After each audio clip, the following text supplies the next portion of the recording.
We are talking about prayer, and particularly intercessory prayer. But tonight we want to look at what it is that restrains prayer.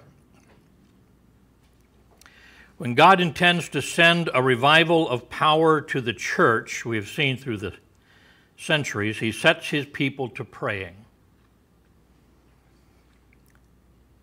I know that you pray if you're saved, like I know that you breathe if you're alive, but are you taking the time to get alone with God and give yourself to earnest prayer? Elihu accused Job of a great sin. Job 15:4. Yea, thou castest off fear and restrainest prayer before God. He's talking about sinful life activity. He was falsely accusing Job, but he got the idea correct. Not about Job, but about the principle.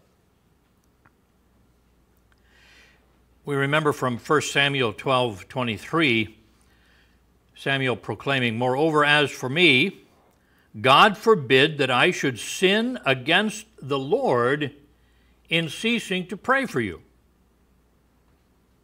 But I will teach you the good and right way." Do you catch the idea of sinning against the Lord by not praying?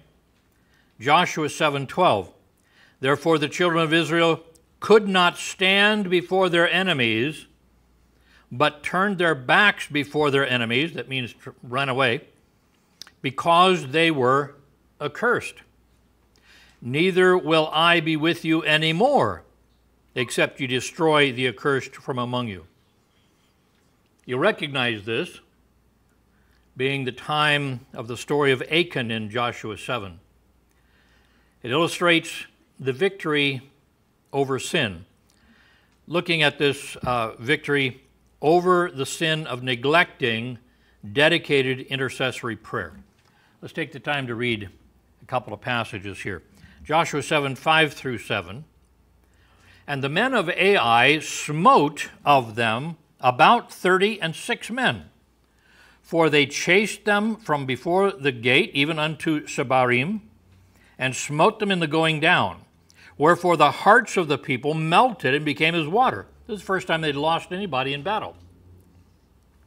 And Joshua rent his clothes and fell to the earth upon his face before the ark of the Lord until the eventide. What did he do? He fell down, worshiping, praying, grieving, he and the elders of Israel, and put dust upon their heads. And Joshua said, Alas, O Lord God, O Lord Jehovah, wherefore hast thou at all brought this people over Jordan to deliver us into the hand of the Amharites to destroy us? Would to God we had been content and dwelt on the other side Jordan.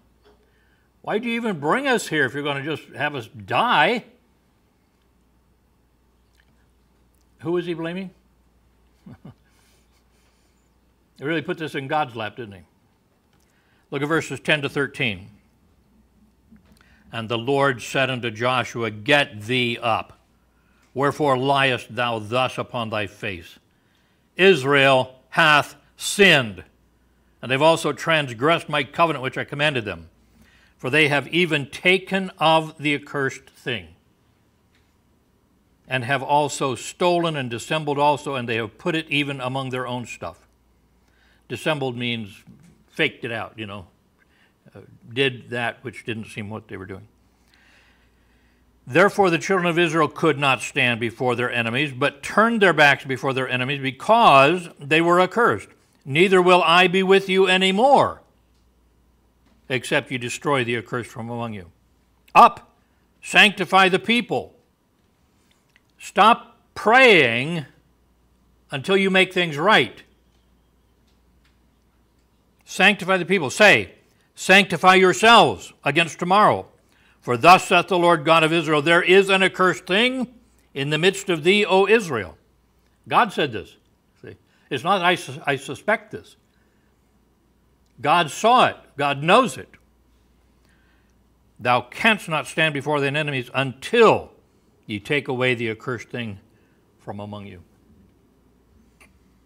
So it is with us. It's not good enough to live life on our own terms and then ask God to bless.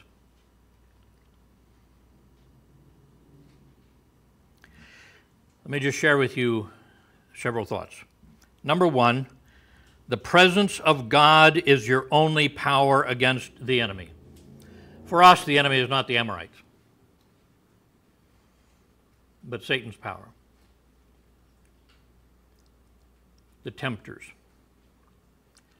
And so, by the presence of God, of course, I'm not talking about his omnipresence, that's never ceasing. I'm talking about your face-to-face fellowship with him.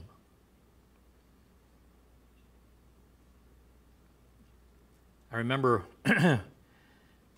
my mother saying, wait till your dad gets home, you know. And when I got to see my dad, then my mom talked to him, and then he would look at me.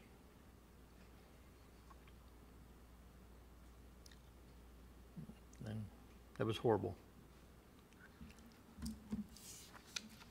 The second thing is this: the loss of God's presence always causes defeat and failure. It doesn't matter what you claim or how you used to walk or how people think you walk. If we apply this truth to our failure in work for God, we are led to see that it all goes back to our not standing in clear and full fellowship with God.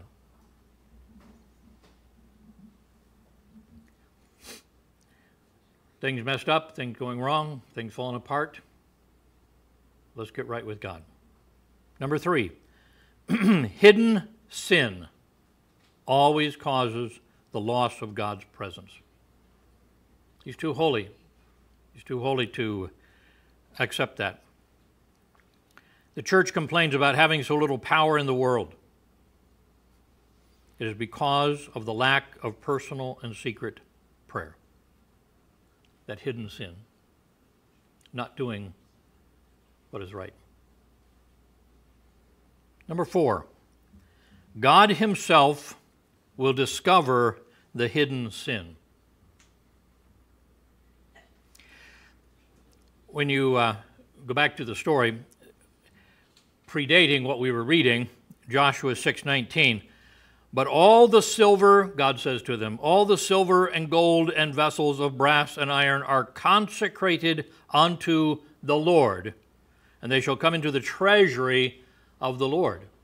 It wasn't that they had to be destroyed. It wasn't that they just had to be left and piled up under a pile of dirt.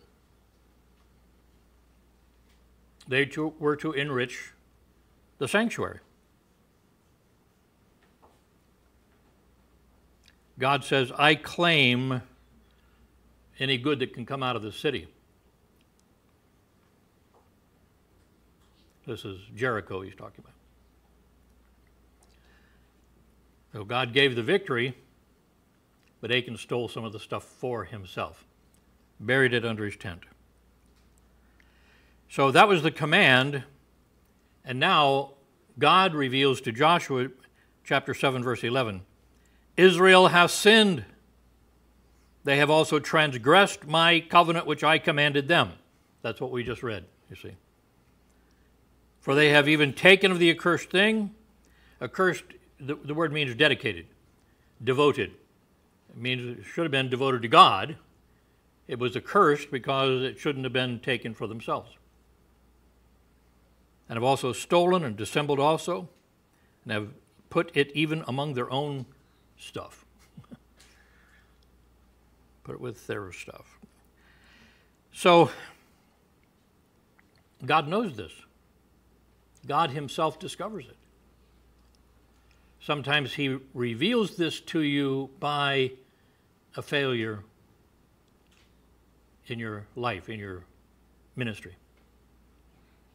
Let God show you how neglect of prayer indicates unfaithfulness to true discipleship. Are you actually following Christ? Are you being Christian? If you're not praying, Christ would work long hours into the night and get up long before daylight to go off by himself to pray. Sometimes praying all through the night. He did that before he started choosing the individual disciples. Number 5, once God reveals sin, it must be confessed and forsaken.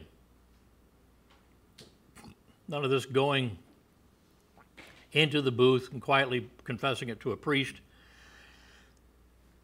and then it's all washed away. You can go back and do it again. Someone has guessed that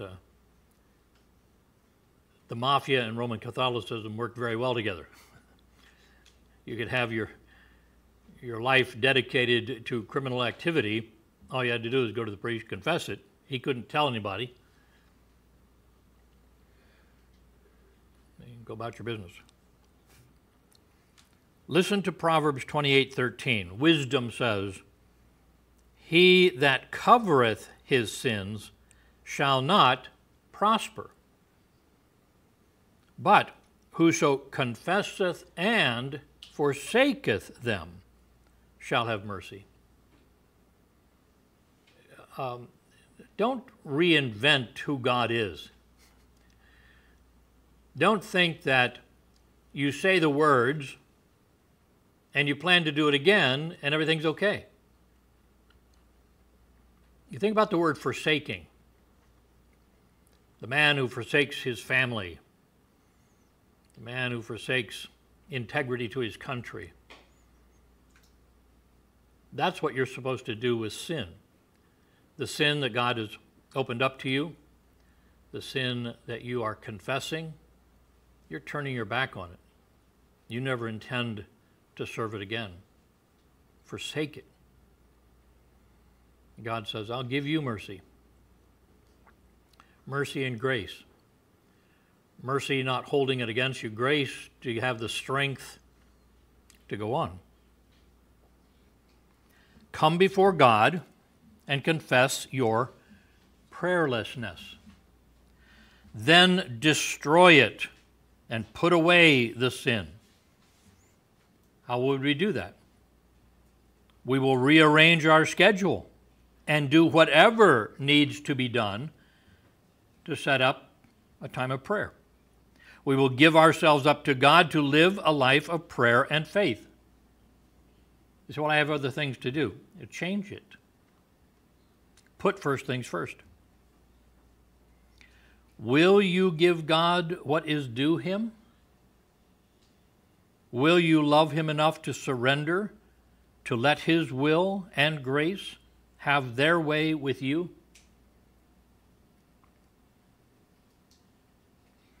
And finally, number 6, with sin cast out, God's presence is restored. There's a beautiful thought. David, confronted by the prophet Nathan, he points the finger and says, "Thou art the man." And David immediately says, "I have sinned."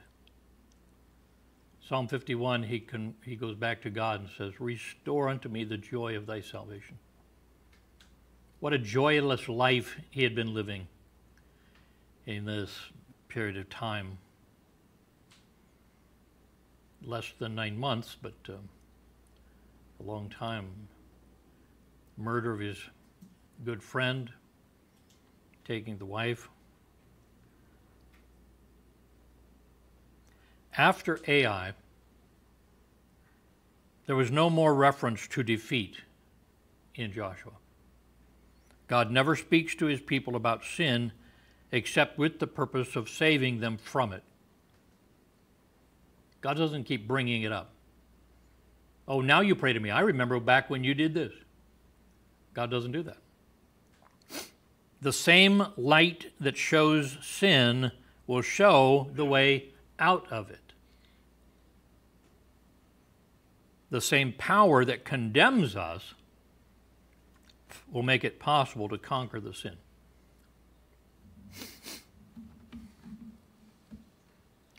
So 6 thoughts concerning the sin that Elihu accused Job of. You restrain prayer before God. Are you restraining prayer? Holding it back, holding back the power of mountain-moving prayer.